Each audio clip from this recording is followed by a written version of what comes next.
he don't. I don't know what he's wishy-washy. If Colorado is on the hot streak, he's their fan.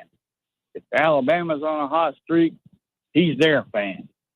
And he's roll tide till the day I die. I don't believe that for a minute. You either got a team or you ain't got a team, whichever one it is, And I don't like that. But I am glad to hear I'm talking about some music. Commissioner of the Southeastern Conference is next. Whoa, it's you, the Capital One Bank guy. That's what they call me. Mind if I get a selfie? Yeah, sure thing. Say no fees or minimums on your Capital One checking account. Wow, that's a keeper. So, where are you heading? I'm off to spread the good news that Capital One helps people keep more money in their wallet with no overdraft fees. Oh, you're the best Capital One Bank guy. Hey, mind if I get a selfie? Sure. Say, Capital One, what's in your wallet? Terms apply. See CapitalOne.com/bank for details. Capital One NA, member FDIC. Why do we love SEC football? Because no matter the venue or the rivalry, it's the ultimate hang. Fans of every flavor, good-natured trash talk with a side of andouille.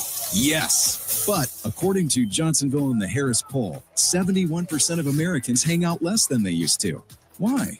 Could it be that rivalries off the field are tearing us apart? Is it crazy to think a sausage-fueled tailgate party could unite us all? Can't hurt. Keep it juicy out there. Johnsonville, official sausage of the SEC. This is Paul Feinbaum. That'll do it for me today. Coming up next, The Drive with Wes Neighbors and Steve Moulton on 97.7 ESPN, The Zone. 97.7 ESPN, The Zone.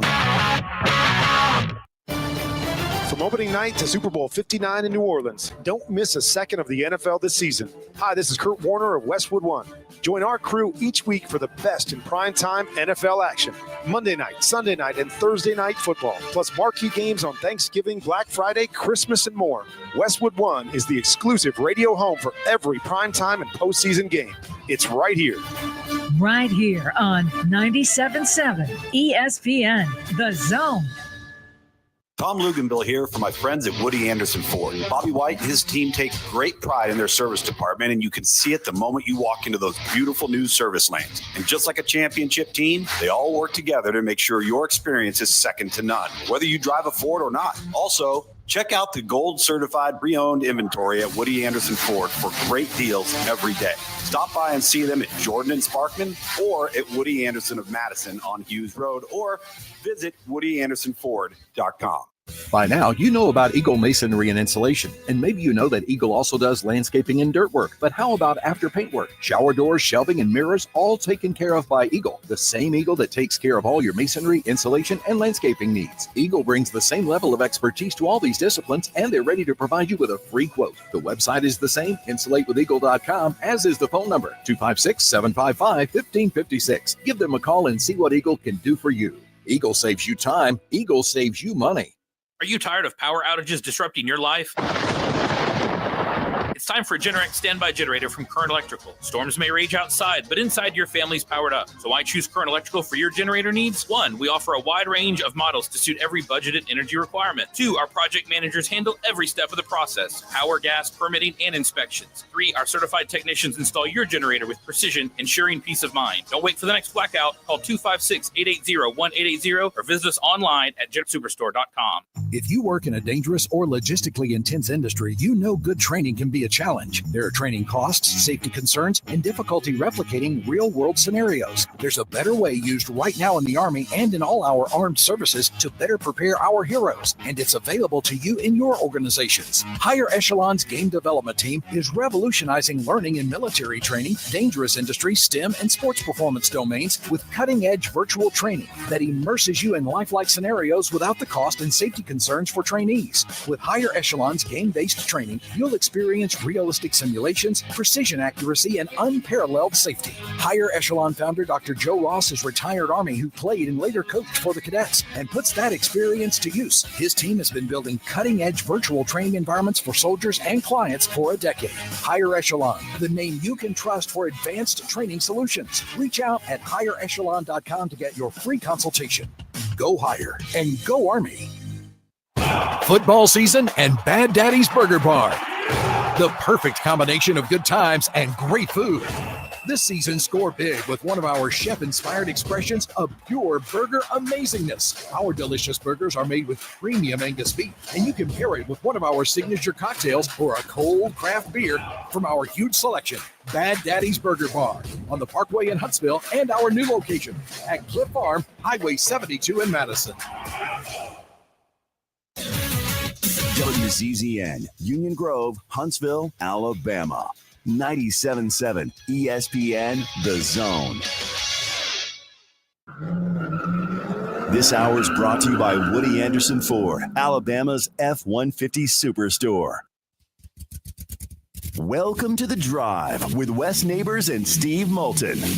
Call into the Neighbors Wealth Management Hotline, 256-576-4977. That's how I roll. And I'm not going to drink and drive anymore. That's 256-576-4977.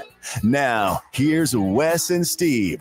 And away we go here on a Thursday in studio, a rare home game as we are walking you up to Thursday night football with the Commanders at the Eagles. Coming up here tonight, Drew DeArmond sitting in the chair to my right. How are you, Drew? Good, Steve. How are you? Doing real well. That's supposed to be the Eagles, right? Did I not? It's the Eagles. Did if I you're say from Philly, it's the Eagles, right? That's right. Fly Eagles live. Yeah, indeed. And our fearless leader is on his way to Louisiana as the Ragin' Cajuns are at home this weekend, but it's also a big weekend for College Game Days. They're heading back into SEC country, and the host of College Game Day, Reese Davis, is kind enough to join us right out of the gate. How are you, Reese? I'm doing well. How are you guys tonight? Doing real well, and there was a lot made.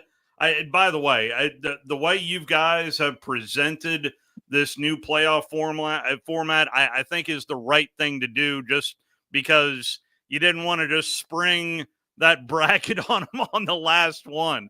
I think it's been smartly done, is where I'm heading, Reese. Well, thank you. What we're trying to do is to limit the confusion. And I think there inherently is going to be some confusion when you have a difference in ranking and seeding, especially when it's done by the same entity. I think in basketball, nobody's really surprised, if someone is, ranked number 12, but they're a 4 seed, because they kind of inherently know there's so many teams going to be different. And also they don't pay a lot of attention to it in basketball. Yeah. This part of it is certainly different. And so we're doing our best to put it out there over and over and over again. In fact, I think we're doing a segment on game day where I'm basically going to stand up, the bracket's going to be there, and they're going to fire questions. How does this work? How does this work? To try to point out why, BYU is a 3 seed or whatever, but ranked number 6 or whatever the ranking is right now. Yeah, and trust me, there was a lot made of the latest rankings that came out in between college basketball games and the idea of strength of schedule, which I know we talk ad nauseum about, but I didn't get to see a whole lot of the show because I had a basketball game that night. But how much discussion on strength of schedule was on that show Tuesday night, Reese? A little bit, but it was only about a 25-minute show because it was between games of the Champions Classic, and we'll do some more of it on game day this week. But one of the things I think that when you get to this time of year that I find a little bit tiresome, to be honest, is when people are outraged, disgusted, this is a travesty, whatever, blah, blah.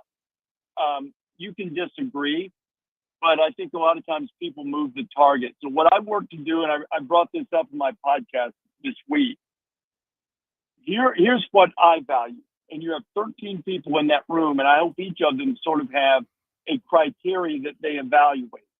When I look at all of the teams, the first thing I want to see, do you look the part? Now, that doesn't mean recruiting rankings. It doesn't mean brand bias. It doesn't just mean size and speed, but you do have to have size and speed and talent if you want to compete at the highest level. So some of that is football judgment. Do you look the part? What are you when you're at your best? meaning what are you capable of at your best? How often have you been at your best? This is where, you're thinking about Georgia here. At their best, they blow out Texas. How often have they been there? Probably not often enough. Yeah. Who was it against? That's where you incorporate strength of schedule, strength of record, game control, efficiencies, whatever it is that you value among those metrics. And then what are you right now? Because I think that is it's not a be all end all. I don't assign percentages to it, but that evaluate that. And, maybe everybody doesn't do it that way. But I think what happens, I would like to frame discussions in some similar manner because people end up moving the target. You go, well, hey, look, I think Indiana is great. They've blown out everybody in Michigan, and I think you can, forgive one non-blowout over 10 games. You go, what about the strength of schedule? Okay, fair point. Then they say, okay, Georgia's number one strength of schedule, and they go, you got to tell my Ole Miss. So if you don't move, the target inherently is going to move a little bit because there are a lot of different things to evaluate, and it's certainly going to move within that room among 13 people.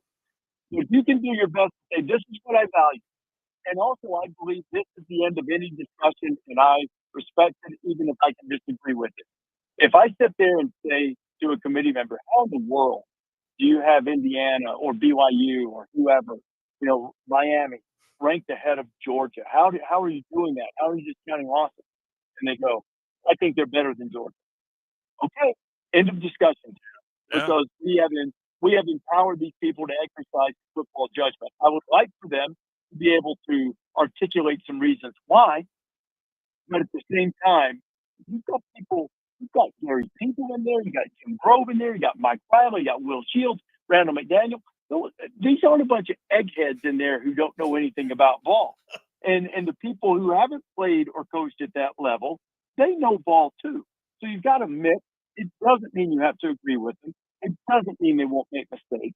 But this whole thing that the committee's an outrage and they don't know what they're doing, I find very tiresome. And I'm sorry for taking up the entire 4 hours of your program. However long their show you have. No, yeah, it's perfectly fine. In fact, even another part of those rankings that came out on Tuesday where I had zero problem, heard a little bit from LSU fan, but it was South Carolina ranked ahead of LSU. But ever since that game took place, South Carolina's gone in one direction, LSU's gone in another. That's a fair point because here's a great head-to-head has to be important. You have to respect the results of the game. And whenever I start pontificating about these other things, that's usually the pushback you get. I think the court can stipulate that you try to respect the results of the games, right? Yeah. But if head-to-head was the be-all, end-all, and that's the only way you could evaluate, well, then why don't you have Northern Illinois ahead of Notre Dame? And here's an even better one. Right now, and I'm not saying anyone should, but just for instance, let's say someone had Alabama ranked ahead of Tennessee. Okay, they would go, how in the world you don't do that? They've got fewer losses, and they beat them head to head. What if Georgia beats Tennessee Saturday night? Then if Georgia beats Tennessee, then because of one game, you've got Georgia beat Tennessee, who beat Alabama, who beat Georgia. So now it's okay to decide, but it wasn't before. And I think historically in the AP poll, you've had a lot of that, and I'm a poll voter, but I think you've had a lot of that over the years. Is that, people almost exhale, I think Team A is better than Team B, but good night, they lost to them. Okay, I've got a round robin here where A beat B, who beat C, who beat A, and now I can rank them the way I think I should. A game in September should still matter, should carry some weight. But it can't be the be-all, end-all that keeps LSU ahead of South Carolina forever, no matter what, if you don't think LSU is better than South Carolina anymore. Getting away from the college football playoff rankings, can you help us out with the SEC tie-breaking rules? Not exactly. I think it comes down to conference opponents' winning percentage, but I'm going to tell you, as my friend Pete Thamel often says, we don't root for teams, we root for stories, or we root for good games. Here's what I want to happen. I want there to be an 8-way tie for first place in the SEC. And that would just be electric. That would be so good.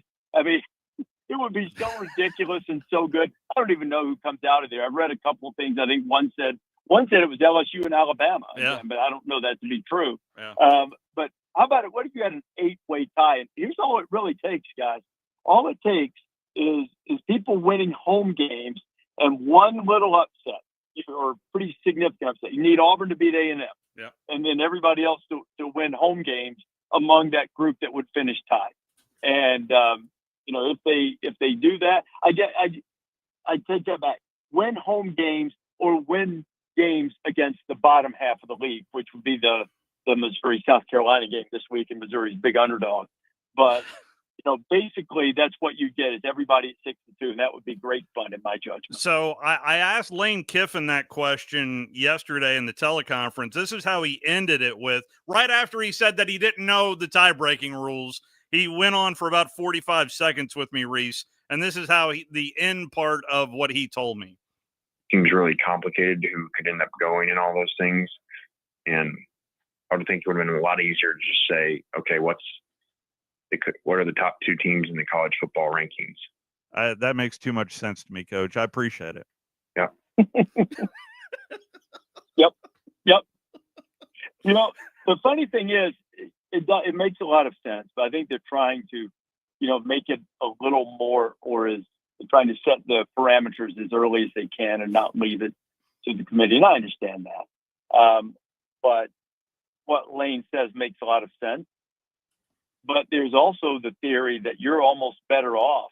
I didn't get a chance to talk to Ward Manuel this week because of the abbreviated show that I mentioned, but I pledged that I would ask him every week, even if I get the same answer. What are you going to do with a team that maybe has 2 losses and gets its 3rd in a conference championship game, but someone else didn't have to play in it? One of those SEC teams goes and takes loss number 3 in the championship game, but then someone else, do they still get in? Yeah. That's where I think it matters how you play. Because if, I don't know, let's take for instance, let's say A&M makes it, but takes a 3rd loss and they get hammered the way they did against South Carolina. Yeah. Okay. That's different than if you lose a 1-possession game. So I think some subjectivity and evaluation is good there. And, and I've talked a little bit about strength of schedule thing and the way you play. I think that's important for Georgia this weekend, because I don't think it's just the 2 losses that have people in that committee room and those of us who vote in the AP a little bit soured/skeptical of the way Georgia has played up to this point, because, they played a brilliant quarter and a half against Alabama.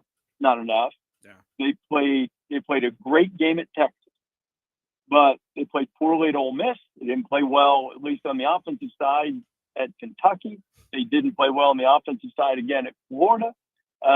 They took them a half to get going against Clemson, and then Clemson's a good team, so maybe that's an unfair example. Yeah. But if you're gonna get the benefit of the doubt or get full credit, they're getting some credit for their schedule for sure. But if you're going to get full credit for your schedule, then you got to play well against it, and especially against teams that are deemed not to be up to your level. And so they've brought some questions into it for them. But if they were to win again Saturday night and be a 2-loss team with wins at Texas, win over Tennessee, close loss in Tuscaloosa, I think you'd be hard pressed to keep them out. Reese, Drew DeArmond, I wanted to ask you, your new coworker would hate this term hypothetical, but I'm going to use it. And it makes me think about in the NCAA tournament basketball-wise, over a decade ago when Bob Huggins had it roll, and they probably had the best team in the country, but Kenyon Martin broke his leg, and we all know what happened. Yeah. Well, if, because it's really kind of up in the air, if Nico Iamaleava does not play for Tennessee against Georgia and say they get, beaten soundly, and yet he comes back and they finish strong and they have 2 losses, how in your mind would the committee and even yourself evaluate that loss for Tennessee? Well, I'm only going to say what I would do, Drew, because I tell all of my guys have for years in basketball, and I do the same thing in football. I don't want you to predict what the committee will do. You're the expert. You guys know ball. You should be telling the committee what they should do or what you would do if you were sitting in that room. So what I would do is probably not diminish the quality of Georgia's victory, but I would mitigate the damage of the loss for Tennessee. Especially, I talked earlier about what are you now? Well, what they would be now if Nico, hopefully he will play, but if he were to not be able to play Saturday and then come back and they play well, then I don't find it terribly damaging. I don't know that it's really an awful thing anyway. I mean, it's a road game at Georgia. You know, Georgia's a 10-point favorite, so I'm not going to ding them too much for it. It would probably be a different deal. You know, look, it's right there in the criteria. You know this. It's been there since 2014. What they evaluated with Florida State last year was right in line with their protocol, and I also think it's appropriate. That's what I would do. What are you now?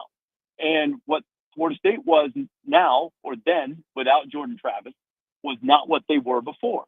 And so but if you have an opportunity to prove that you can still be that, like Cardale Jones putting 59 on a really good Wisconsin team in the Big Ten championship in 2014, then you have shown me that you're okay.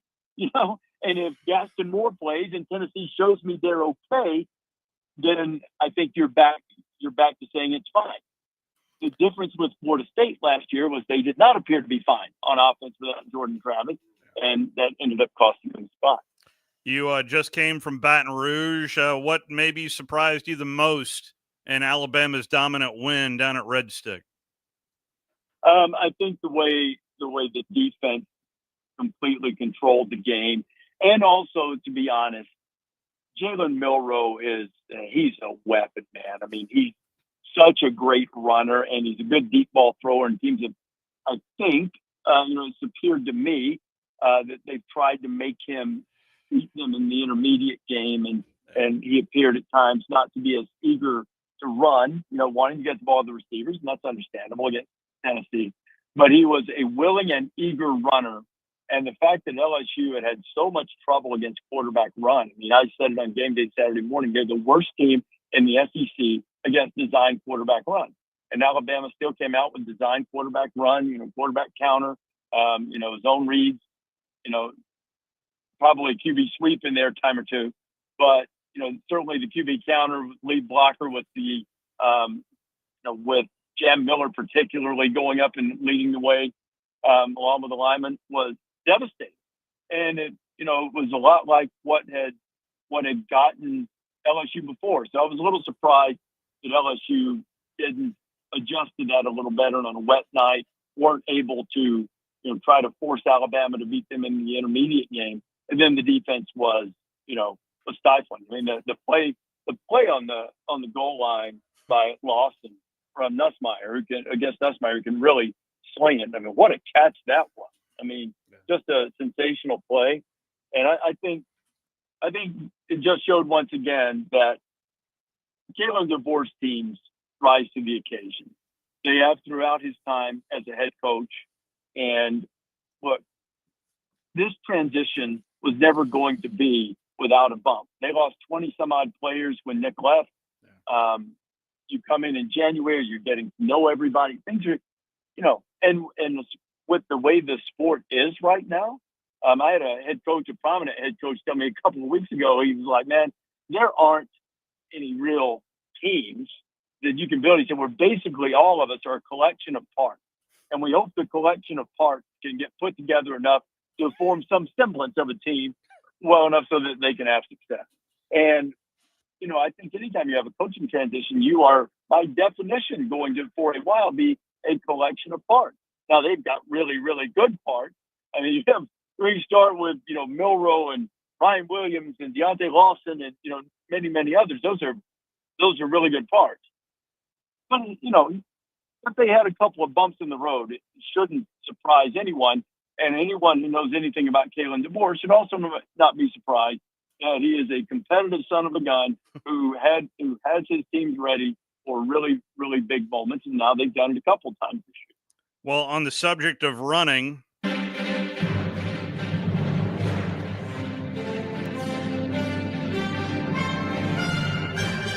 it is once again Mutual of Omaha, Wild Kingdom, as we explore the adventures of Reese Davis's poodle. Reese, we need some updates on the bear up in. Okay. Well, today I was not in Connecticut today. My wife sent me a video of a bear. Dog was going crazy to go out and chase the bear.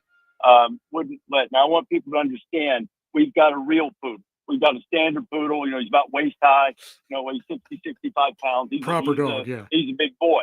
He's a big boy, but he's no match for a bear. But he doesn't. He thinks he is. So he's chased bears in the past. She didn't let him out to chase the bear. But the story I promised to tell you tonight, Steve, is instead about a bobcat. Not a house cat, not a cat like a legit bobcat with those big, thick legs and big feet, right? So we're sitting outside a couple of weeks ago, my wife and son and I eating our lunch outside. And my son goes, "Look, bobcat on the hill," like inside our fence and up on the hill. Bobcat just kind of prowling around. Mozzie, that's my dog's name. Mozzie didn't see the bobcat because he was more hopeful that he would get a bite of the Panera sandwich at the time. But all of a sudden, his nose pops up in the air, and he smells the bobcat, and he starts looking around. So we grab it because even though size-wise he'd be okay, the claws and everything, he doesn't really want the bobcat, but he doesn't know this either. So we walk over. Bobcat kind of, lopes on up to the top, and we think he leaves the area. So Christopher, my son, said, "I think he's okay. Go ahead and let him go." So we let him go, and he goes flying up the hill. And this dog's fast. He's flying up, sniffing around, trying to track the bobcat. And then he gets on the scent and he starts chasing it. Bobcat takes off running and climbs a tree about 25 feet in the air. Now, in the meantime, because bobcats do this, you guys may know this. You guys are Southern guys. I imagine you're outdoorsmen. They lure their prey in, and then 2 or 3 of them get them. Well, here comes another bobcat on the other side. Yeah. Well, Mozzie's not aware of him because he's preoccupied with the one that he's treeing. So we're calling the dog because we see the other bobcat. We call him, and he's still just barking at the bobcat. Bobcat's like 25 feet in the air, out on the limb of a tree.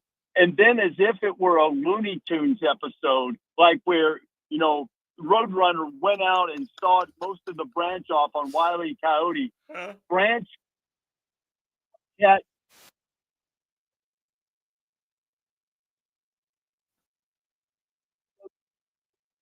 And Mozzie comes back and he's the concrete hero. So, Wow. You should have seen that bobcat fall. It was spectacular. I haven't seen anything that good since the Saturday morning cartoon. I mean, the whole branch just fell with him. It was great. That'd be like an offshoot. Just call it the Bobcat King. Oh, my goodness. Instead of the Lion King, call it the Bobcat King. The real Bobcat is better than Mike. Oh, yeah. Jeff Landry. He said, "I'm the governor of Louisiana. I want a tiger in the stadium. I don't care about anybody else." Maxie and I have talked about this a lot because we were at the same dinner the night before where this story was relayed to us about the governor and the various machinations to make sure that he got what he wanted, which was the live tiger in the stadium. Which I love the history and the tradition of the live tiger inside Tiger Stadium, but it can't be Mike at the AUX. It can't be bootleg Mike. It's got to be the real guy. Otherwise you just brought in some other tiger. So, and we saw what happened. They brought some bad karma into the situation. Yeah.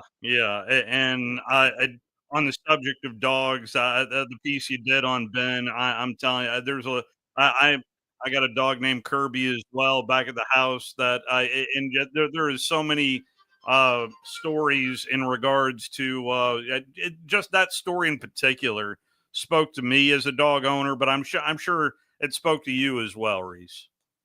Yeah, and Ben was such a sweet guy, great disposition.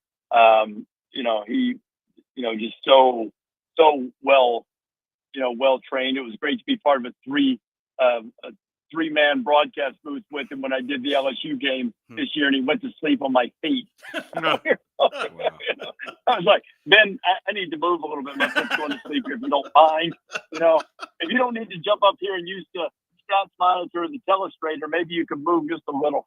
But no, he was an absolute sweetheart of a dog, and I know it was a tough thing for Kirk and his family to lose such a beloved guy who's been with them for 10 years. So the reaction to that has been very comforting, I think, to Kirk, over this difficult time. Yeah, I finally just I mean, with this matchup in particular, what are some storylines we can expect Saturday morning for game day between Tennessee and Georgia? I mean, I think the prominent one is what's going on with Carson Beck and is Tennessee's defensive line, which is formidable. I think it's they may not have the individual disruptive, havoc-wreaking butt kickers that Ole Miss does, or quite to that level, with the exception of Pierce. But they've got like 10 guys that they rotate in there that are really, really good. I think them, A&M, and obviously Ole Miss are the three dominant, and Georgia obviously are the dominant defensive lines in the conference and in the country. And Ole Miss wreaked havoc on Georgia's offensive front. Tennessee's capable of doing the same thing if Georgia doesn't play better. And if the offensive line doesn't play better, then Carson Beck is unlikely to play better. So I think you're going to have a defensive struggle. Obviously, whether Nico can go will be a significant deal, though I thought Moore acquitted himself well when he came in after Nico got hurt last week. So it's, those are the dominant ones, I think. And then we're going to have Dylan Gabriel that will join us. So we're looking forward to having him on, who's, the all-time leader in touchdowns responsible for in the history of college football and the quarterback of the number one team in the country. Talked plenty about Colorado, with a clear path to the Big 12 championship game if they can keep winning. So, I think it's going to be a really fun morning fun show. Kirby will come over and be part of the show. So it'll be a really, really good time. Yeah. You want to go ahead and tell us who the guest picker is? You want to go ahead? I think we've. I'm pretty sure we've announced it, haven't we? I think so. Well, then who is it? About to. It's Cody Rhodes from the WWE. Oh, yeah, I saw that. It was an hour ago. Cody Rhodes, yes. Yeah, I need some American Dweem references there. The pay window. Oh, yeah, yeah. That's his dad, right? Yeah, Dusty, of course. Yeah, that's right. American Yeah. Dweem, Dusty Rhodes. Yeah. Well, Dusty was a confident man. I mean, you go around shirtless like that with that bod, still he was a confident dude. I enjoyed the American dream. One of the best memories. Many memories of my childhood. I grew up in the Atlanta metropolitan area, but my dad would take me down to the old CNN building, which was up on a hill, and you'd have to walk through the CNN room to go downstairs where they were taping the wrestling events. So, that was just part of the childhood right there. That was really cool. Yeah, and were you there when the masked superstar got Mr. Wrestling number 2, and I've forgotten what the hold was, Cobra Clutch or something, and Gordon Soley starts screaming because they did the fake blood packet, and Gordon Soley starts screaming, "He's hemorrhaging from the throat! He's hemorrhaging from the throat!" No, I was not there for the bloodbath. No, I was not there, but did get to see the American Dweem as well as Junkyard Dog, a few others. Yeah, we did see Tony Mr. Atlas. Yeah, Tony. Yeah. How about Tony Atlas? He was a good one. Yeah, but no doubt that this will be right in Pat's wheelhouse Saturday morning. Wildfire Tommy Rich. Man, now we're talking. Jerry the King Lawler. Yeah. That one. He was Memphis. He was in Memphis. Guest picker once. Oh, was he was really? a guest picker when we were in Memphis. He was great. Man. Well,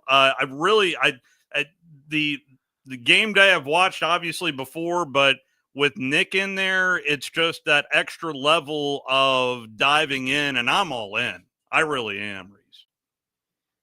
He's been fantastic. he's been a superb teammate. The approach that he's taken to virtually everything in his life. Obviously, everyone knows about coaching, but whether he's running his car dealerships or being a broadcaster or whatever he's doing, he wants to be excellent. Yeah. And he not one time has said, "Hey, I've got 7 championship rings. Everybody shut up and listen to me." Not one time. And he would have every right to do that if he wanted to. But he's been great. Provides great insight. Obviously, and he's just one of the most gifted communicators I've ever seen. So there was no convincing to put on that Nittany Lion little. No, he said all he said was in the break. He's like, "Well, should I put it on?" We're like, "Well, if you want to." And you're Nick Saban. You can do whatever you want. I mean, he's been he's put on the cowboy hat and that thing, and he took off the tie at Cal. Yeah. I think he's enjoyed it, and he certainly seems to. And we've enjoyed being around him and having him there, and you learn a lot. You just learn a ton because he sees so much and sees it so quickly. I mean, do you know how much money they could make doing a behind the scenes with Nick Saban? Oh my goodness! What kind of ESPN Plus? Yeah, ESPN Plus. How much Yeah. streaming you guys Yeah. could sell Yeah. for fans that want to see him say, "You want me to put it on?" I mean, they'd go nuts. Yeah. All right. So Wes Neighbors is clearly not listening. We were supposed to get him on 5 minutes ago, and he's like saying, why haven't you called me? Why haven't you called me? Why have you? Is there any message you'd like me to pass along to Wes? Tell Wes that someday my hope for him is that he can get a real dog and get himself a standard poodle, and then watch him, chase the various wildlife that might be on the vast palatial estate of the neighbor's empire. And that's very accurate. Safe travels to Athens, and we'll be watching, sir. Okay, thanks a lot, Steven. It is. Oh, wow. Reese Davis. He's sitting there talking a story about that. I can only think of one thing from my childhood. Yes. Well, just shoot up in here amongst us. One of us got to have some relief. Yeah. And we'll head off to break and knock him out, John. Oh, my pretty little poodle, doodle, doodle, doodle. There you go. Just for you, Reese, a little poodle song He's for my you. pretty little poodle dog. Got a face just like a frog.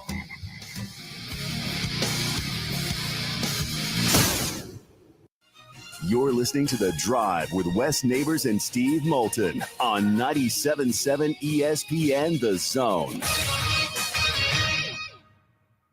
Tom Luganville here for my friends at Woody Anderson Ford. Bobby White and his team take great pride in their service department, and you can see it the moment you walk into those beautiful new service lanes. And just like a championship team, they all work together to make sure your experience is second to none, whether you drive a Ford or not. Also, check out the gold certified pre-owned inventory at Woody Anderson Ford for great deals every day. Stop by and see them at Jordan and Sparkman or at Woody Anderson of Madison on Hughes Road, or visit WoodyAndersonFord.com. If hunting and outdoor recreation are your passions, it all starts with the right property.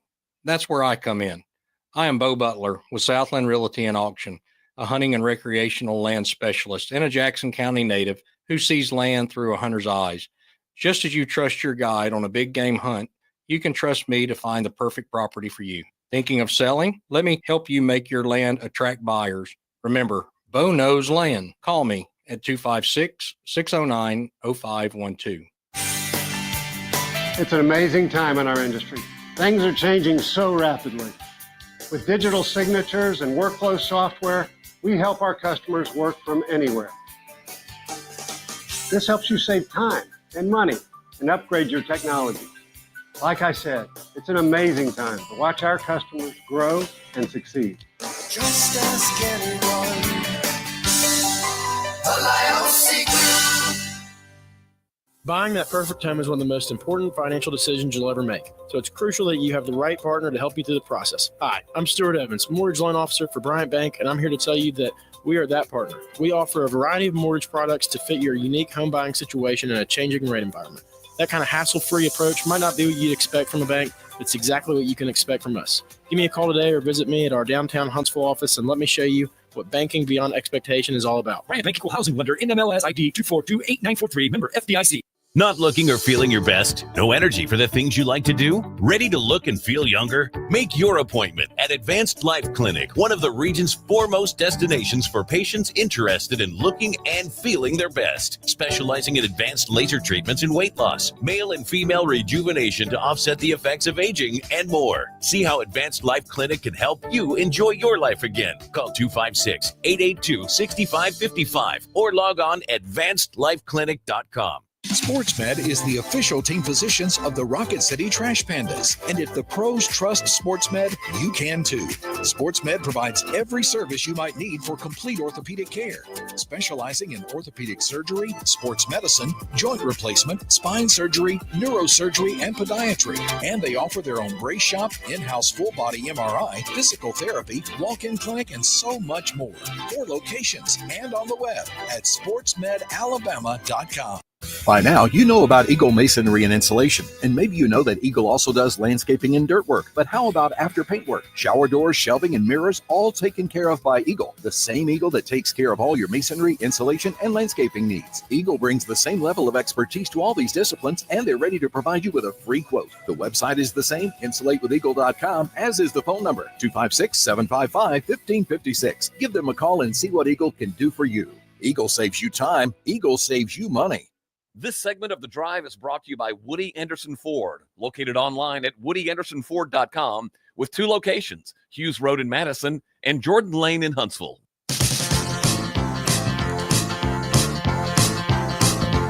Well placed right there. Yeah. He is Drew DeArmond. I had it in my back pocket ready to go. And by the way, this movie far and away better than Christmas Vacation.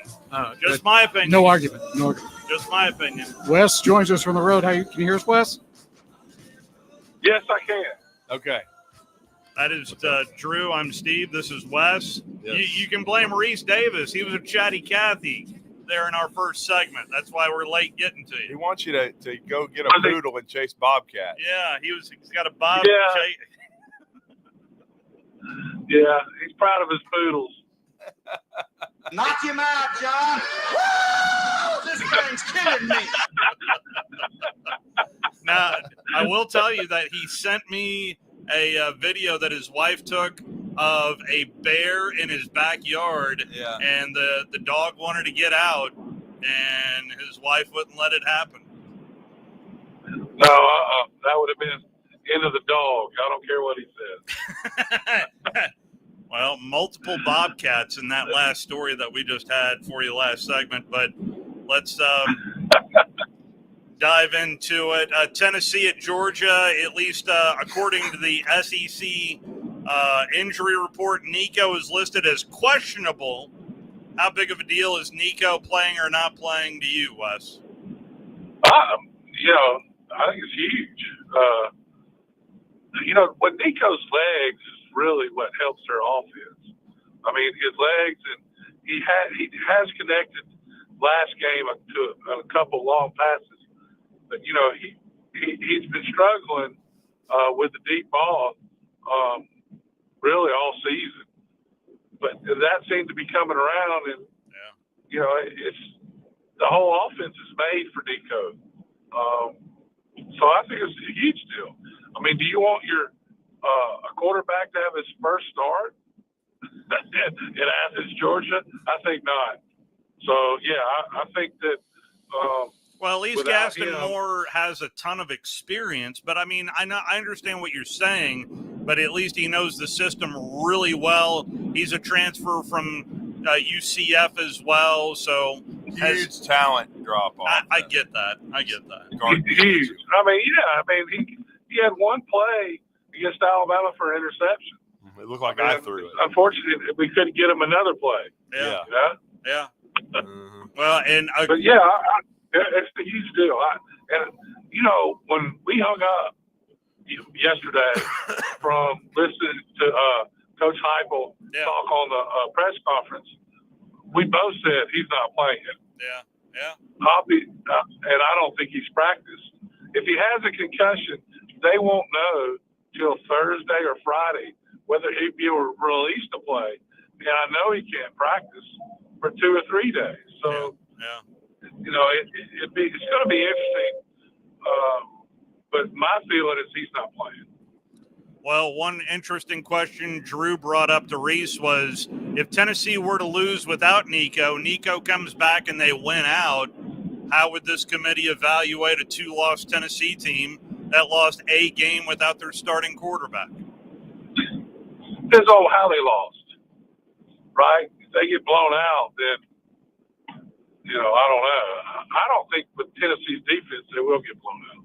I think they'll be competitive either way. Yeah, no, I really do. Tennessee's D's for real. There's no doubt about that. Yeah, so if you look at it as in that light, you know, and who knows, the way Georgia's been up and down, if they have a bad game, Tennessee might beat them anyway. Yeah. You know, it's with their defense. I don't think so, though. I think Georgia will play better. They're playing at home. They're playing for pride. You know, I expect Georgia to win this game. By the way, DJ Lagway also listed as questionable for the Florida LSU game this weekend. Yeah, and hamstrings are a big thing. Yeah. We were talking about the other day. It's a big thing. I tore my hamstring, not bad, just a little bit, but, you know, had a bunch of blood. All they did was take a tire, inner tube, cut the inner tube, and tape it to my leg, and I was good to go.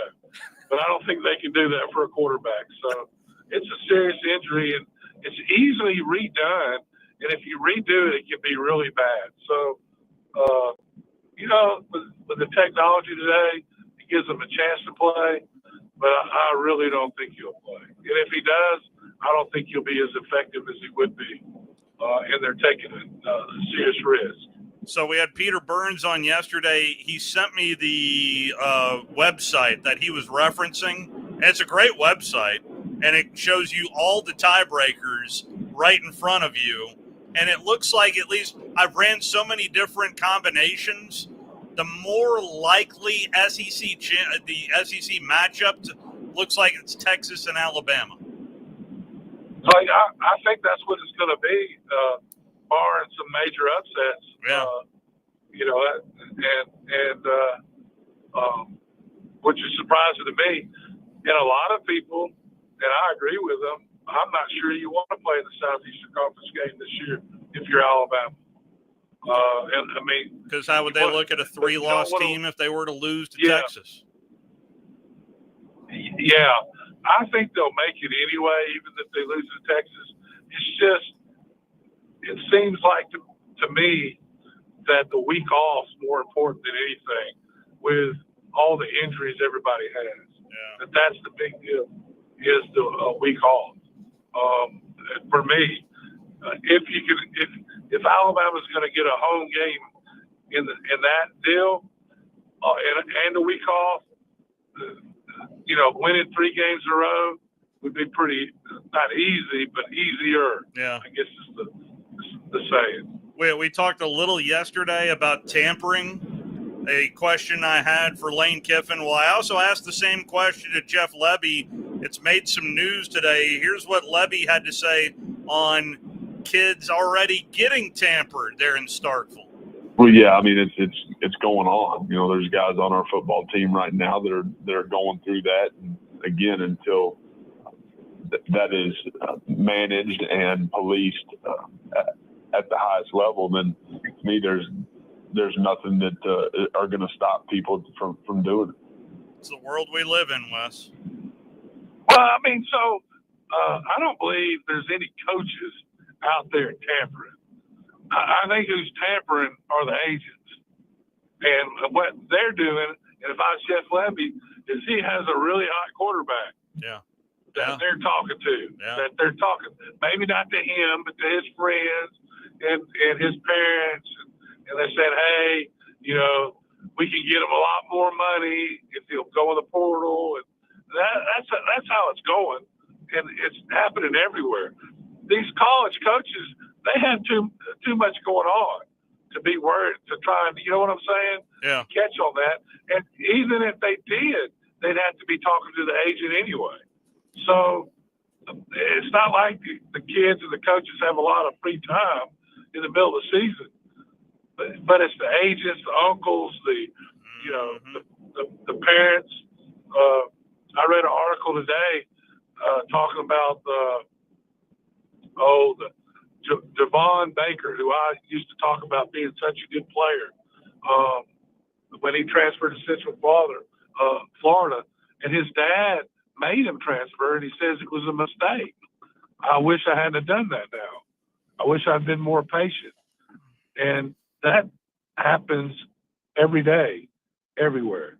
Well, So, I went in kind of the same general direction with Mark Stoops, but he took it in a different direction, and he went for the 85 scholarships. I'll just play the last 10 seconds of what he had to say. He took it where he doesn't think he's going to have 85 scholarship players starting spring practice. But to say that we need to hit it, right on the number at 85, starting the first day of spring semester will be a challenge. That's a severe understatement. That is from the most senior head coach in the SEC right now. well, yeah, I mean, you don't know what you're going to have. It's hard to have 85 anyway at spring practice. I mean, because you're going to have your guys that graduate before you get all the freshmen in. That's not unusual. But, having without walk-ons is impossible. So it's going to be interesting to see, because it seems like to me that as going into the season, this no walk-on and having all these scholarships was a done deal. But now you kind of hear people waffling on it. Yeah. So I don't know what to expect, to be honest with you.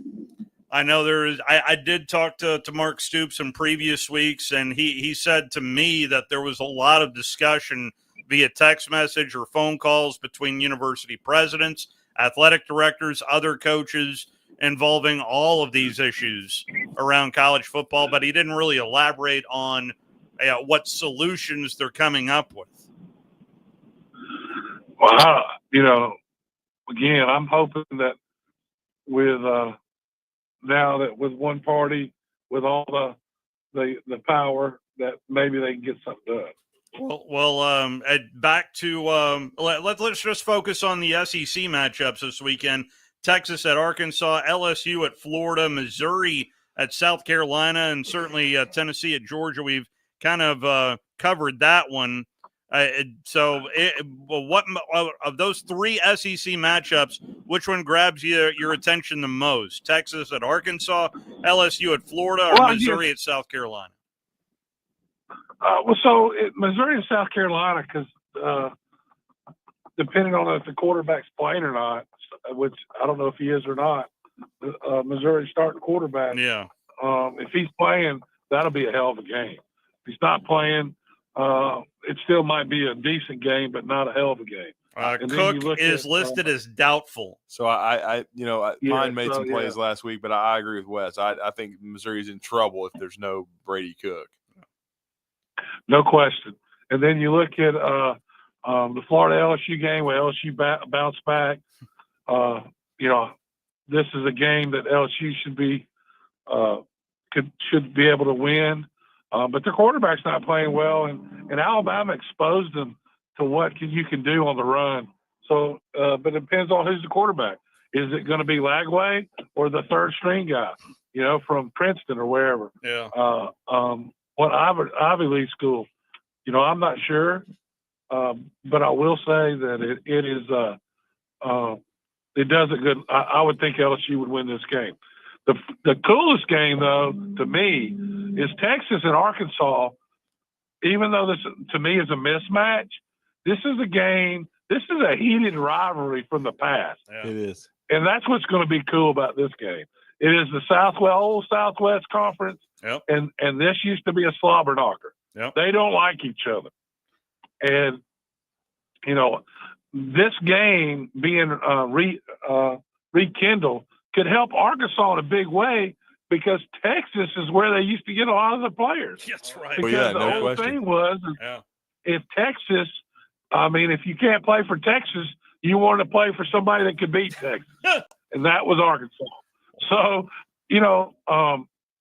as Mac Brown said, he wished he had $1 for every time a kid made a tackle on our sidelines, and he'd get up and look at him and sneer at him, because he was from Texas originally, and they didn't recruit him because they could only sign 25 back in the day. Well, I did reference the 2021 Arkansas-Texas game, Wes, and this is what Steve Sarkisian had to say on that. Yeah, I'm not sure if there was even a stick for us to get a short end of at night. We got our ass whooped, so hopefully we play better Saturday.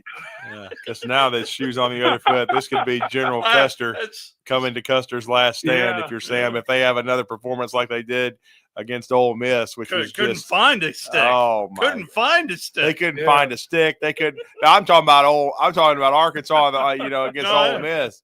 That was nuclear war. But it did make me think of the stick drill, back in the day with our guy and Coach Gene Stallings. Yeah. It said it was not a very good idea. All right. All right, Wes, safe travels, and we'll talk to you on Monday. All right, go Cajuns. Let's go. Good luck to Connor and the Cajuns. That's right. Let's take our final time out. We got a little time to squeeze in some phone calls, walking you up to Thursday Night Football. You're listening to The Drive with Wes Neighbors and Steve Moulton on 97.7 ESPN The Zone. Hey folks, Bobby White back again for Woody Anderson Ford. If you're in the market for a new ride, now is the time to make your move. We've got over 700 new Fords to choose from, and with over 2,700 Google reviews, our customers have spoken, giving us a pretty impressive 4.4 out of 5 stars. Believe me, we work hard every day to earn those 5 stars. Just tell us what you need. This month only, we're offering big savings on your favorite Ford models. You can save up to $10,000 off MSRP on a 2024 F-150 Super Crew pickup. Or take $9,500 off MSRP on a 2024 Edge all-wheel drive. And if you're looking for something even bigger, take a spin in our 2024 family-size Expedition, available for $11,000 off MSRP. Deals end November 30th. And with always, it's with your good credit. Stop by Woody Anderson Ford today or visit us online at WoodyAndersonFord.com. With deals this good, you don't want to wait. I'm Bobby White, and we hope to see you soon.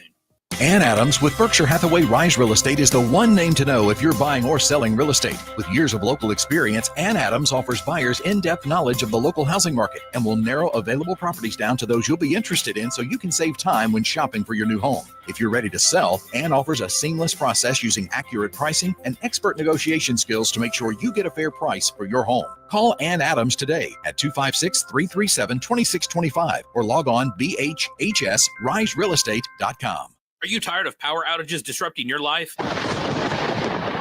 It's time for a Generac standby generator from Current Electrical. Storms may rage outside, but inside your family's powered up. So why choose Current Electrical for your generator needs? 1, we offer a wide range of models to suit every budgeted energy requirement. 2, our project managers handle every step of the process: power, gas, permitting, and inspections. 3, our certified technicians install your generator with precision, ensuring peace of mind. Don't wait for the next blackout. Call 256-880-1880 or visit us online at jetsuperstore.com. You'll love the expanded wine selection at Liquor Express. From special occasion to everyday table wines, they've got what you need. Meet your friends at the largest tap wall in Alabama with 105 rotating selections. Then take home a growler full of your favorite or choose from our 1,000 canned or bottled beers. Need help stocking your bar or planning your party? Liquor Express has a knowledgeable, professional in-house staff that can assist you with anything from your bar to the planning of your special event. Visit liquorexpress.net for tasting specials, giveaways, and classes. Have you discovered Good Company Cafe? The place for breakfast, brunch, lunch, and so much more. Enjoy brunch all day and pair with one of our many seasonal refreshing drinks, including alcoholic and non-alcoholic options. Choose inside or outside on our gorgeous, spacious, dog-friendly patio and have some fun with friends playing yard games in the courtyard. See catering, to-go options, and lots more at goodcompany-cafe.com. Good Company Cafe, 7500 South Memorial Parkway. This is Steve Moulton for Lee's Magic Tunnel. Do you live out of your car? Does your car look like you've been well lived in? Then take your vehicle to Lee's Magic Tunnel, located on the Parkway. Any size of the vehicle, it doesn't matter. Lee's will get it clean. Offering many types of washes, but getting it clean inside and out. Ask for the manager special. That's at Lee's Magic Tunnel, located on the Parkway, and located online at leesmagictunnel.com for more information. From the Fox 54 Weather Center, I'm meteorologist Emily Owen, sitting under a mostly cloudy sky for the rest of this Thursday. Low temperature is going to be falling into the mid-40s for the overnight tonight. Heading into our Friday, we'll see mostly sunshine, high temperatures warming into the low 60s. Temperatures continue to warm heading into the weekend, leaving us in the low 70s by Sunday. We'll be sticking around, seeing plenty of sunshine. I'm Fox 54 meteorologist Emily Owen on your home for ESPN Radio 97.7 ESPN, The Zone. Sports Talk 24/7, 365. Your full-time sports station. You're doing a great job. Keep up the good work. Is 97.7 ESPN The Zone. Doesn't anyone do any work around this joint anymore?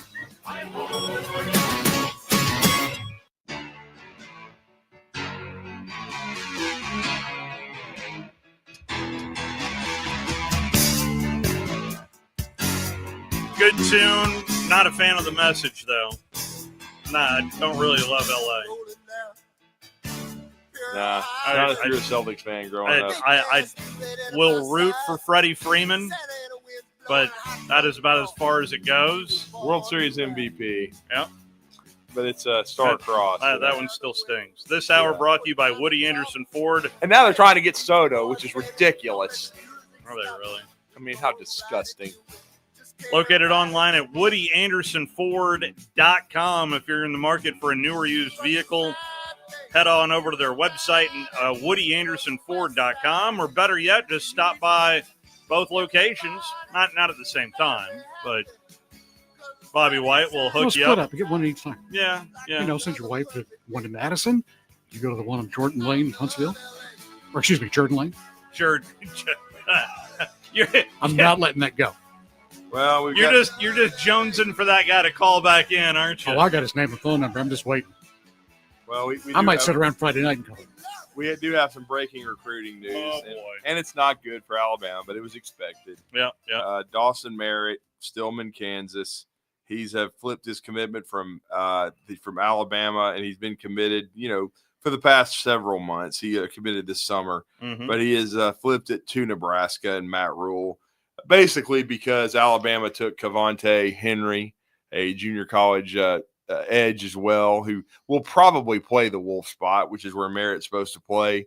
And his dad Dawson's dad is, I believe, a member of the Kansas City Chiefs coaching staff as well.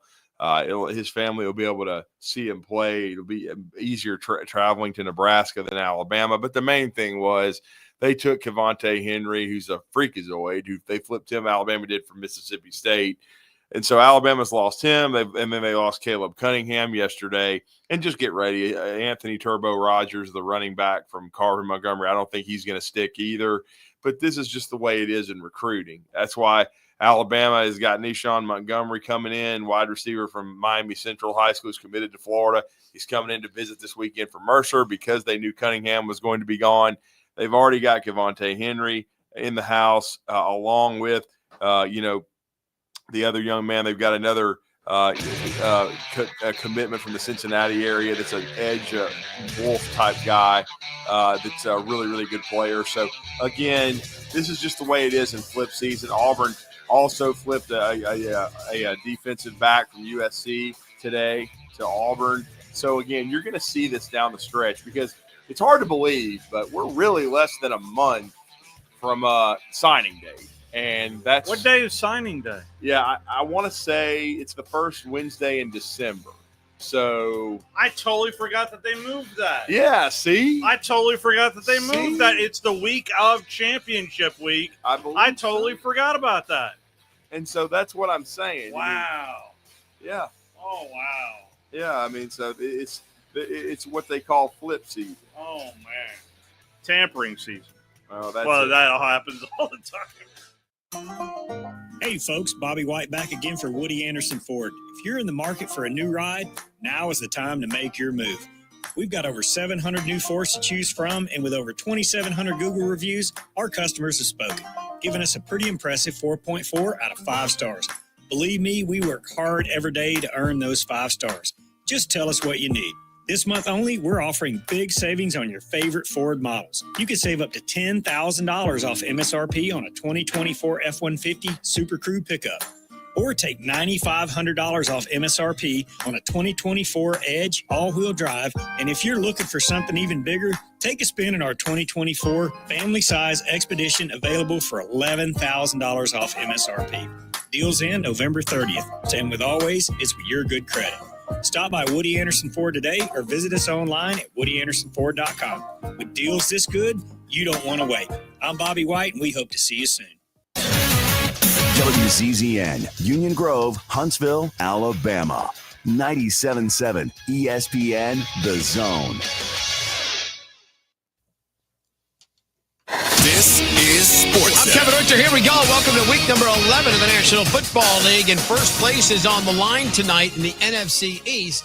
It is the 7-3 Washington Commanders visiting the 7-2 Philadelphia Eagles. The Eagles have won 6 consecutive games. One of the big questions coming into this one, how will the Commanders respond after their gut-wrenching home loss Sunday to the Pittsburgh Steelers? ESPN's Sal Palantonio is at Lincoln Financial Field tonight. Sal? Well, good evening, Kevin. The bottom line is Dan Quinn has been very good with this Commanders team flipping the script. Whenever they've had adversity this year, they have flipped the script to the next game. Getting Janie Daniels back on track will be key. He did not have a single scrambling rushing yard against the Pittsburgh Steelers. On Sunday, 4 days ago, the Steelers did a good job pinching the pocket from the inside, rushing up the middle. We'll see what happens. Sal Palantonio on the scene. Lincoln Financial Field. Week 11 starts. It's the Philadelphia Eagles as a 4-point home favorite tonight at ESPN Bet. Your total at ESPN Bet is sitting at 49.5. Now, Commanders-Eagles, one of 3 marquee games here in Week 11. Game of the year, arguably in the NFL, is Sunday afternoon at Orchard Park in New York, with the Buffalo Bills 8-2 hosting the 9-0 Kansas City Chiefs. Chiefs on Thursday putting kicker Harrison Butker on injured reserve. He's going to need his left knee scoped. He's going to miss at least 4 games. Bills wide receiver Amari Cooper optimistic that he's going to be able to play against the Chiefs. Cooper has missed the last 2 games with a left wrist injury, been limited in practice ever since. Chiefs, Bills, Sunday 4 Eastern on select ESPN radio stations. Hey, it's your resident Super Bowl champ, Chris Candy. Coming up Friday, Mike Tomlin has the Steelers rolling. I'll tell you why a win over the Ravens makes him the clear favorite for Coach of the Year. It's unsportsmanlike, 6 a.m. Eastern, right here on ESPN Radio, ESPN2, and ESPNU. 97.7 ESPN, The Zone. Welcome to The Drive with Wes Neighbors and Steve Moulton. Call into the Neighbors Wealth Management Hotline, 256-576-4977. That's how I roll. And I'm not going to drink and drive anymore. That's 256-576-4977. Now, here's Wes and Steve. Environmental Comfort Systems brings you our conversations with Drew DeArmond weekly. Drew's been kind enough to sit in for Wes for the entire program here this evening, as we've already heard from Reese Davis as well as Wes Neighbors. You can check out Environmental Comfort Systems online at envcomfort.com. I'm seeing colder weather middle of next week coming. Well, I was in your old stomping grounds yesterday, Steve. I'm just going to tell you, by the time I got home, and that's right, you were in the ATL. And I even missed an exit, so I ended up at Buc-ee's in Athens. So I got some gas, and I was proud of myself. Only $11 worth of snacks. There you go. So that's a much improvement. And I had already eaten, so I didn't get a fresh brisket on the board. Ooh. But which is hard, it smells so good. Yeah. But I'm just telling you, man, it was cold as hell last night, and the storm blew through. Yeah. I mean, almost blew my hat down the road. I mean, and then you had to remember you were at pump 54, and it's like car 54, where are you? Which I know Brian would appreciate. I mean, we were from that era all over. Back in the old days. Yeah. Ooh. No, I mean, I watched all that stuff. Are we just all aging ourselves right now? Young Fred Gwynn. Ooh. A role that earned yeah. him Oh my the God. role of Herman Munster. That's right. Yeah, and so I went the wrong way, This is and television I'm talk looking for brought to my you by- car last night, and they got cameras at every pump, so I'm trying to find my car. You know what I'm saying? But I mean, it was cold. I mean, that wind was whipping, man, and I didn't get home till nearly 10 o'clock. And then you're going to turn around and wake up how early tomorrow We morning? are waking. We've got a meeting. I'm meeting Scott Tyson at the station at 4 a.m. We are leaving at 4 a.m. Scott did invite me if I'd like to come down. Oh, you're not coming to the God? No, I'm not. You're not. I don't even think Brandon's coming. I think it's too early for Brandon, and that's saying something. Evidently, it's not too early for barbecue, from what I understand. Oh, man, they're rolling out the red carpet. So this is signing day down there, and Ace Austin is making it official with Alabama. They're having a ceremony. I think Big Al's going to be there. So she's one of the best, female athletes the state's ever seen, as far as when you talk about volleyball and basketball. From what I understand, the hospitality is rolling Gonna be out off in a the wall, big way. Yeah, no question about it. So I'm looking forward to being there. They're really super excited. The IT guy is supposed to meet us at 6 a.m. in the gym, and so pep rallies at 9 a.m. after we get done. So. And then Scott's got to be back here to do Gulf South Conference. I'm coming back here to take a nap. I've already talked to him because he's got also. So I did ask him, tomorrow night is Madison Academy football. It is. Which you'll hear the full game. The West Morgan Rebels. You will hear the full game over on Talk Radio WZZN, and also as well as Zone 2, because that's where it's been all season long. I'm going to put it on two different feeds. We will join it in progress as soon as the Alabama-Purdue men's basketball game is done, and that thing should be fantastic. We have an embarrassment of riches this week. You better have Peacock, and if you want to watch it, if you want to listen, you got to listen here. Just listen. You got to listen here and just listen. An embarrassment of riches for sports on this station. It's boy, and I haven't even asked though. It's like I know Brian Passick will be on the call. Is it going to be Gray again? Because Brian's gonna, because boy, if I'm Chris Stewart, because Chris, he's got to call a football game on Saturday. I get that, boy. If I'm Chris Stewart, I'm thinking about my guy Richard Edwards. He's going. He's going to West Lafayette to see this game. I would really be jonesing to do a back-to-back if I'm Chris Stewart, but that's me. And better eat your Wheaties. Yeah. So I did call two games last Friday. Yeah, you did. Had a basketball and football game in the same day. Yeah, but that's crazy. I was a tad bit tired after hockey on Sunday. Anyway, if you'd like to join us, you can do so. But on the subject of some basketball, listen, I know how football heavy and how close we watch it. But if you're not paying attention to some college basketball, we've got two top 5 programs in the country in this state. And we just got through that Auburn-Houston game was dynamite to watch. And I have no doubt that tomorrow's game between Purdue and Alabama is going to be fantastic. Yeah. Matt Painter's a great coach. He's, he's become the harem for the old school big. They've always had great centers. Of course, they just had Zach Edey finish his career, but he's done an amazing job building that program and kind of taking it to the next level for where Gene Cady had it. And certainly they're ranked in the top 15 in the country. It's going to be a very difficult environment for Alabama. Alabama's had 2 straight games where I don't think they played their best offensive basketball. They're going to have to play better in this game coming up. And they can't go on a 9-minute scoring drought. That's for sure, is what they did against Western Union, AKA McNeese State. But still, they're going to have to play good basketball. But I think they're very capable of winning the game. They've got a murderous 7-game stretch coming up, which is just a bunch of top 25 level opponents. And so Alabama's definitely going to get their oil checked. But I think they're looking forward to doing it. And I'm looking forward to seeing them play against high level competition, because I think they played some good mid-major teams so far, but they haven't really been supremely tested. So Purdue will be the first one, and it's going to be their first true road game. So it's going to be interesting. I don't know if you've heard this. I don't know if I played it for you. Happened to be on a Zoom call with Chris Ratzler, who's the NCAA National Coordinator of Men's Basketball Officiating. And so inside the Zoom, you weren't allowed to ask the questions. You had to type them out.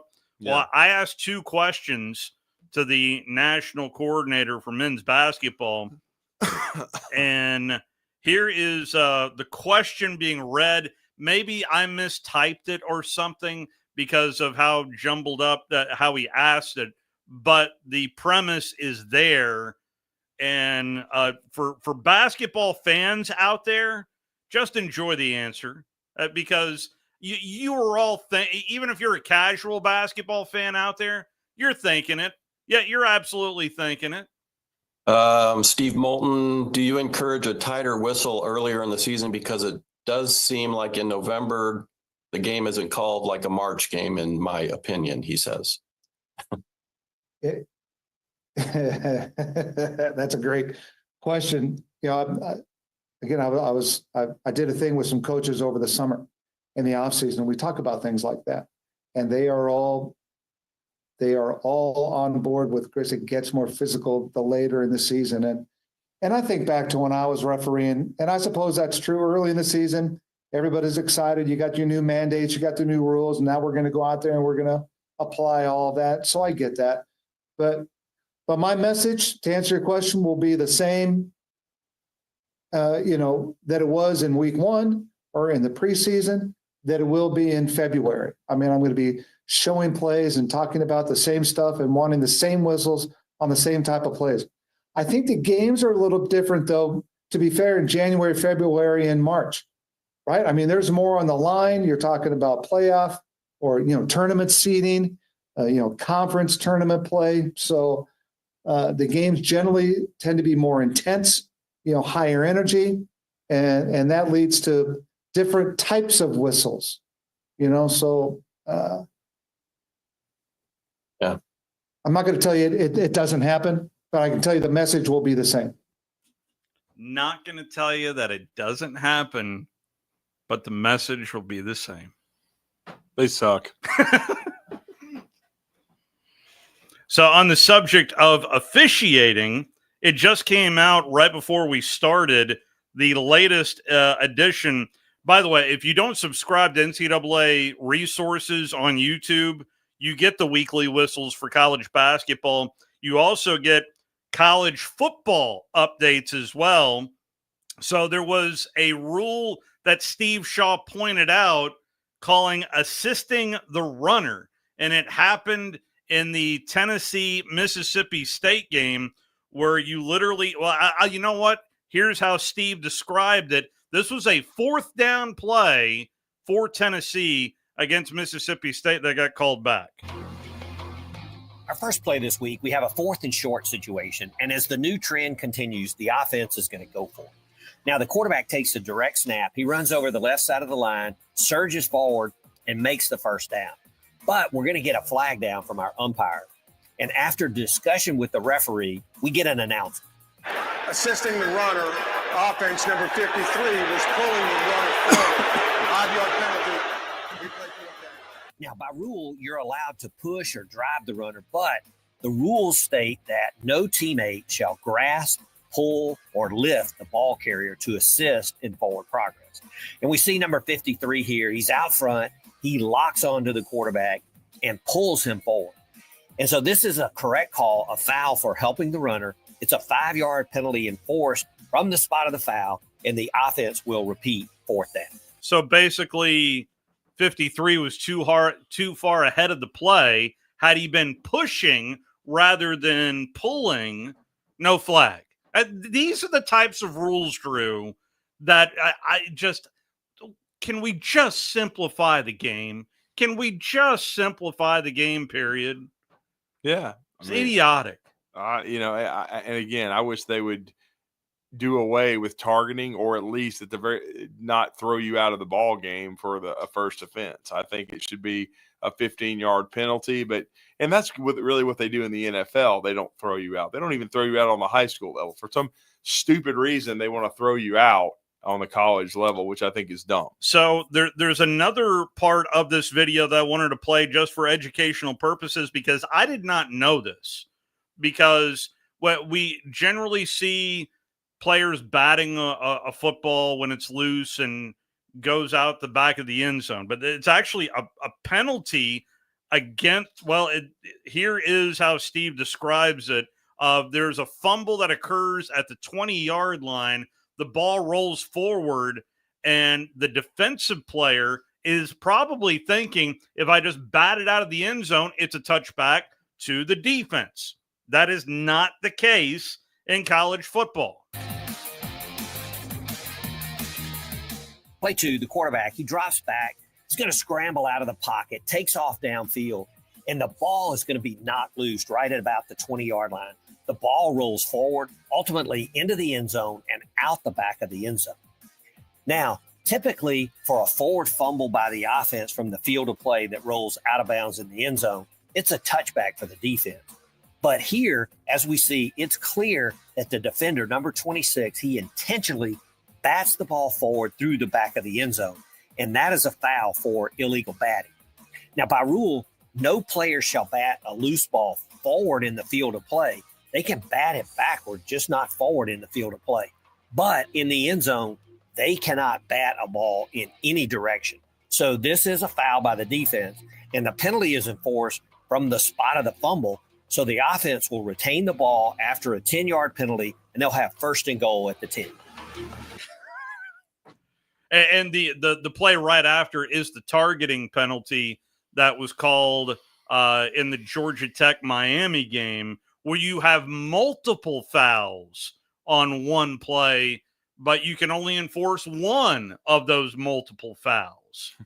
Where I don't know if that would be encouraging the defenders of, you know what, we're going to have one play, boys, have at it. Yeah, commit as many penalties as you want because we're only getting one 15-yard penalty. I think people know are probably knowing what I'm referencing, where the Georgia Tech running back lost his helmet after getting targeted. Play 3, we're going to get a handoff to the back. A defender grabs the runner by the face mask, spins him around, and then there's a big hit by another defender, and we're going to get multiple flags down on the play. As we go back and take a look, we see that the first foul is a face mask committed by number 4 of the defense. And then the big hit by number 99 is ruled targeting with the crown of the helmet by the field officials. Now, we know all targeting fouls must be reviewed by replay. And we see number 99, he lowers his helmet. He attacks the ball carrier with the crown of the helmet. So replay can confirm all aspects of targeting here. And number 99 will be disqualified. So what now, happened? Even though we had 2 personal fouls by the defense, since both were live ball fouls, by rule, when we have 2 or more live ball fouls committed by the same team, why? The offended team may elect only one of the penalties. Why? So this will be a 15-yard penalty and not 30 yards against the defense. Okay. All right. That is a little bit of this week's video, but it is a good resource to look at and just know moving forward. So that way, just water cooler wise, that don't bat the ball out of the end zone. And by all means, if you want one really good illegal play for your defense, just let them have at it for one play that's going to cost you 15 yards. Well, and again, I'm just reiterating for the listeners something that doesn't make my head hurt. Again, we've had a couple of flips today. One recruiting? Yeah, and we have, as we said, going to end the first hour. Dawson Merritt, Stillman, Kansas, has flipped from Alabama to Nebraska. And again, this was expected. This has actually been in the works, just like Caleb Cunningham yesterday. Mm-hmm. If you've been paying attention, Cunningham's been going to Ole Miss quite a bit, and they've sold him on the fact that Lane's going to lose a lot of receivers, including Trey Harris, to the NFL, and he's going to be the Ryan Williams Ole Miss next year, because Ryan Williams is, of course, is going to return to Alabama and be the top dog for the next 2 years. And so Cunningham, I think, wanted to be numero uno, like Cam Coleman is at Auburn, though Cam certainly hasn't turned out to be numero uno. That's been Keandre Lambert-Smith. Yep. But he's being sold that. So Caleb Cunningham flips. That's why Deshaun Montgomery from Miami Central, who's in Florida, commitments to visiting Alabama this weekend. And then again, Dawson Merritt just flipped. Dawson's an edge guy. But they've got Kevontae Henry from Cerritos College committed to Alabama. And once they flipped him from Mississippi State, I think really Merritt started looking around. And Alabama's still got Justin Hill from Cincinnati, Ohio, Winton Woods High School. They've still got him committed. So they're excited about Justin Hill. They're fine. But Alabama has dropped because of those defections, and they'll probably also lose Turbo Rogers, the running back, and they're recruiting other backs. They've got a couple of targets out there that they're recruiting. But I'm just saying that they've fallen from the number 1 slot to number 2, but there's still a lot of recruiting to go. Alabama's got 21 commitments right now. I already had somebody ask me on social media, how many do you expect them to sign? I've always kind of targeted 27 to 28, and and we talked about it. We even double checked it on that during the break before we started this hour. It's December 4th. It's coming up in like 3 weeks. December 4th. So you're going to try to get just about all the hay in the barn then. Crazy. And I do think Alabama will be active in the portal. I don't think they're ever going to be like Ole Miss, who basically they are the portal kings. I think they'll be trying to find 4 or 5 guys if they have needed a position. And if you go back and look at how Kalen DeBoer and his staff attacked the portal last year, they really did a good job. I mean, now Damani Jackson and LT Overton were already committed, but they've been really good players. Nick Saban kind of got those guys in there, but Deshaun Jones is going to play a huge role down the stretch. He's now moved to kind of the Husky spot because of injuries. He's the transfer that will return next year, from Wake Forest. So he's been a good addition, no doubt about that. He's done a nice job. And then Jeremy Bernard, we've seen the job he's done at wide receiver. He's been a quality get for Alabama. No doubt about it. I think Cuevas has been solid at tight end. So they knew what they were doing. And then Parker Brailsford has quite frankly been outstanding at center. So Alabama did a good job. Now they've had, everybody misses on a guy every now and then. And certainly, Alabama did with Naquil Bertrand, the offensive lineman from Texas A&M. He's already gone. And people are asking me about Keanu Coote, who was announced as being suspended. I think he wasn't a portal guy, but I think he'll end up in the portal, much like Jaheim Otis. I think he's going to move on. But this always happens when you have a coaching transition. There's always guys that maybe don't fit into what the new staff's doing, or they don't see eye to eye, and they end up moving on. So, but again, that's just part of it. Portal opens on the 9th, by the way, December 9th. That is the Monday after National Signing Day on the 4th. And this is how Lane Kiffin kind of characterized all of this madness in the month of December. You're just basically inviting kids to wonder mentally and to get tampered with, because when the windows are, and that they're why people are still playing. Can you imagine in the NBA or the NFL, free agency were to start in the playoffs? I mean, it would never happen. I don't know that it's very talked about, but just think about that for a little bit. Yeah, it's a really solid point I don't know how you would adjust, but the fact that the portal is open right before this newly expanded playoff, if you just say it out loud, it sounds crazy. If you don't know anything about this sport and are just, wait a second, you're about to play your playoffs and the portal's open. It just sounds ridiculous. But this is what we're living with at the moment. And there is also some news earlier in the week.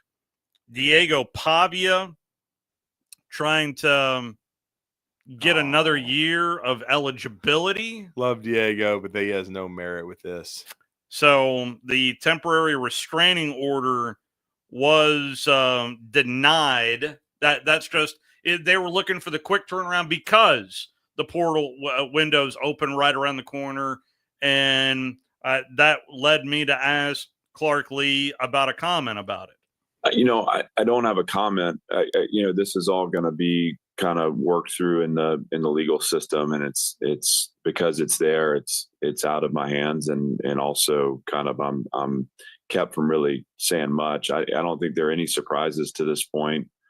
And obviously I'm always going to fight and support for whatever's best for our players. And Diego is an important part of our program. And I love the fact that he wants to play more. And, we'll keep a close eye on this, but I can't say much else other than just the support for Diego. Well, one thing in particular, Coach, if you don't know an answer by the time, even if the portal window opens, how much does this affect what you guys strategy-wise would want to do moving ahead for the spring? We're going to need to build this roster out and not leave it to chance. So we'll make decisions, obviously that we can change course as information's available, but we're always going to take the approach that we can't make assumptions. We can't, hope for a result. We have to protect the team, protect the program, and that'll be how we proceed. And then obviously we'll be keeping a close eye on the progress in the courts and adjust where we need to. I don't know about you, Drew, but I'm fully expecting Diego Pavia to be the quarterback at Vanderbilt next fall. Well, I don't think he's got any eligibility left, Steve. Well, the way he's attacking this suit, you don't think they're going to cave into him? You don't think so? No, I think it'll be thrown out. They're not going to open up Pandora's box and let all these fools. Well, I could have made this if I'd have made that. Well, hell, I could have too. And I've been out of school for 20 years. I mean, eventually, have at it. We finally have somebody with a pulse that's going to be running this country. And so I think hopefully there'll be some in January anyway. Hopefully they'll start that, path forward to where they can make sense of all this. Yeah. Because it's just crazy right now. I love Diego Pavia. I'd love it if he was back. Yeah. But I just don't see it. He played 2 years of junior college.